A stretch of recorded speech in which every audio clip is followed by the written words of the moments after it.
The opinions expressed are those of the host. The material is for informational purposes only. It does not constitute investment advice, and it is not intended as an endorsement for any specific investment. Visit crestmontpw.com for more details. Welcome to the Ascent, brought to you by Crestmont Private Wealth. This is Sam McGee. I'm the CEO and owner of Crestmont. We are at 604 South Main Street in Boerne, Texas, and One River Way in Houston, Texas. We do serve clients across the state of Texas and all over the United States. We serve those that are affluent and wealthy, typically clients with $500,000 in assets and above. You can reach us at info@crestmontpw.com. So we're going to continue on with the second installment of the discussion we were having around the book Traction, which is written by Gino Wickman. And we talked about two components of that book, one being establishing your core values as a business owner or as the manager of an enterprise. Really important to have absolutely ironclad core values, ones that are part of your fabric that you believe in, because honestly, you can't fake it. Core values are so important for your clients and your customers to see, no matter what they are, as long as they're important to you, important to your business, and they're a part of how you're going to conduct business. Very important to have those established. So if you missed it, you can check it out on our webpage at crestmontpw.com under the podcast section, or you can subscribe under most of the podcasts that are out there. So we talked about core values, and then we talked a little bit about the people component, surrounding yourself with good people, having the right people on your team in the right seats, and utilizing their unique abilities. And I got some pretty good feedback on folks that listened to the show and said, you know what, that's really funny. I couldn't do a podcast if you paid me to do it. If you wanted me to do accounting or something like that, hey, that's for me. So very important to realize that having the right people is crucial. People that get it, want it, and have the capacity to do it, whatever that it is for your business. But then having them in the right seats is also crucial. Not putting them in a seat where they may not belong or the seat's too big or too small for them. And then unlocking their unique abilities. That's part of wealth creation. That's why we're talking about this on this show, in a wealth management show.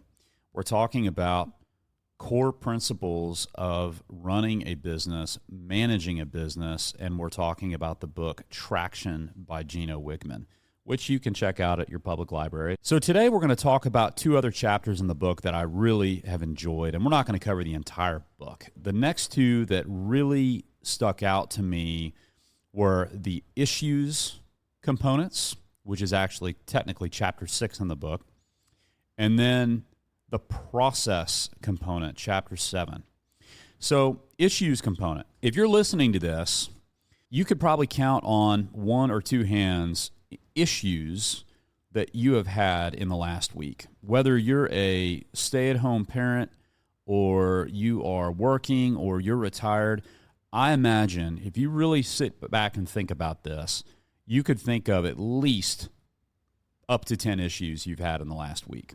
Whether it's with a nonprofit you're serving on or your business or the school or this or that, issues are a part of life. Challenges are a part of life.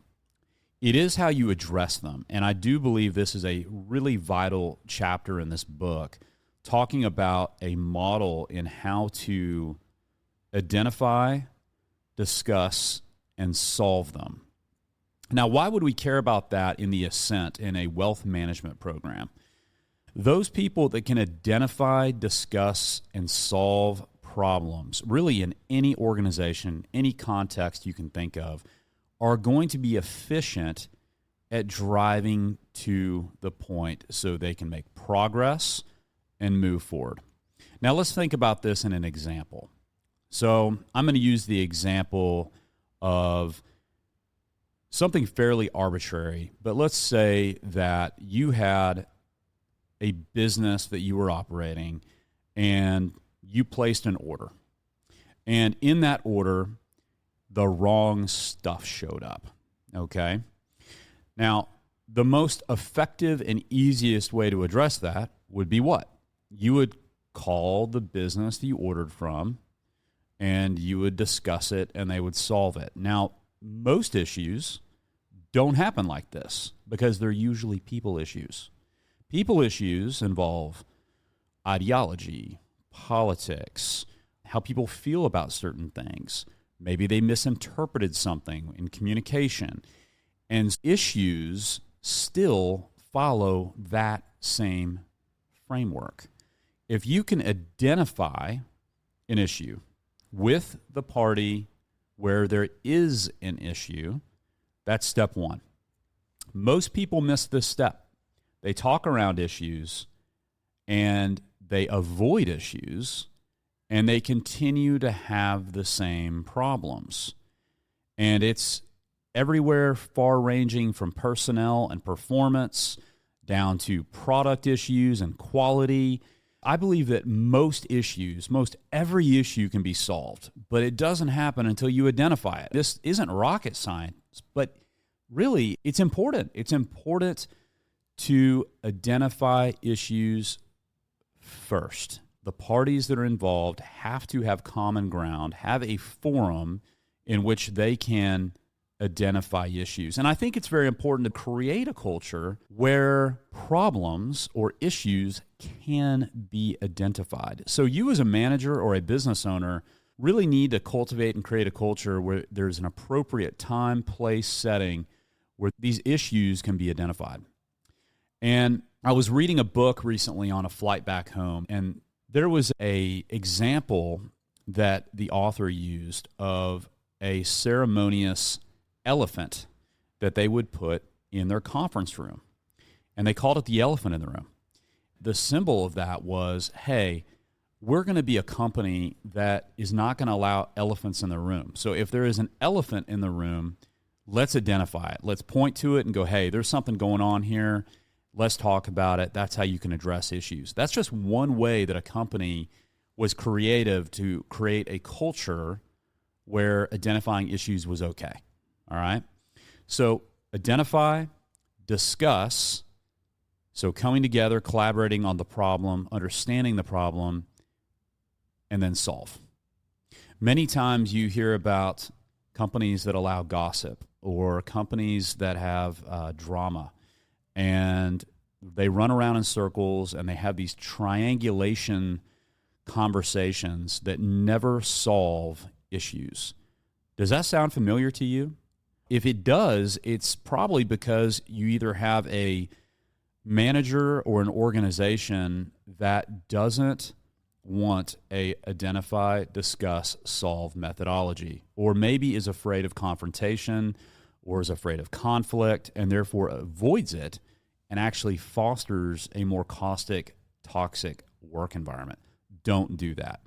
If you're a business owner and you're listening to this and you are maybe struggling in the issues department, I would highly encourage you to go and check out this book and just read this chapter. This is the issues component. It's actually under chapter 6, Traction, Gino Wickman. Fantastic chapter on how to address issues, talk about them, and move forward. All right, so with that behind us, we're going to talk a little bit about the process component. And this is chapter 7 in the book, and it really refers to the point of having a refined process that is repeatable. So let's talk about different businesses that have repeatable processes. And because I can't name specific names, because I'm an investment advisor, let's talk about just ones that pop in your head, okay? So imagine that you want a coffee and you're getting on a flight from Orlando, Florida, and then you're headed to Midland, Texas. Is there a place in both places that has a coffee shop that maybe has the exact same process, the exact same menu, the exact same everything, and you can come to depend upon roughly the quality that you're going to expect and the experience that you expect? That's an example of what the author talks about in the process component. Being able to create a replicable process that embodies what you want for your customers, what you want as an outcome, and repeat it. But that only happens by identifying specific processes within the framework of your industry, your business, and then have a training around that and a quality testing around that in order to repeat it. Many businesses do a very good job of this, and many large, small, and medium corporations are fantastic at this. Some of you may go through a drive-through and understand that every single time that you go through and you order little nuggets of chicken, they say, "My pleasure." You probably know what I'm talking about, right? That particular place has a repeatable process. There are certain industries that you may say, "Hey, that doesn't apply to me. Maybe I'm a consultant," and every client is different. You can still have a repeatable process. You can still have a template for how you discover what you are going to consult on and a process that you take your clients through. So take that chapter as something to think about, something that I'm really trying to impart some wisdom. I'm not sitting here selling a book. I'm talking about two different chapters that are really about how to take your business enterprise or your management within a larger context and apply principles to make things better. Now, why would that matter in a wealth management program? Very simple. You work on average about 30 years in a career. So if you are putting all your time, effort, energy into a business, or you're putting your time, effort, and energy into a specific skill at a business or at a corporation, or you're a manager within a corporation, wouldn't you like to do it really well and do it really efficiently and have fun doing it with a little less chaos? Wouldn't that lead to higher earning potential, potentially more profitability, potentially less chaos, potentially better work-life balance? That's why I really enjoyed this book and why I'm sharing it on the show. We are not paid to share anything about this book. I just love to read, and I thought, gosh, I think our listeners might really enjoy this. We're talking about Traction by Gino Wickman, and today we talked about the issues component, how to deal with issues inside your company, and then talking about process, having a written, deliberate process no matter what industry you're in that can be replicable. My name is Sam McGee. I'm the CEO and owner of Crestmont Private Wealth, and I've really enjoyed sharing some of these insights from this book. What books are you reading? I would like to know some of the things that you've learned, and send us a message at info@crestmontpw.com. If there's something that is interesting to you that you would like shared on the air, a topic of discussion in a wealth management context, business, we'd love to hear from you. We'd also like to know what books you're reading as well. Sam McGee, CEO and owner of Crestmont Private Wealth. I hope you've enjoyed the show, and God bless.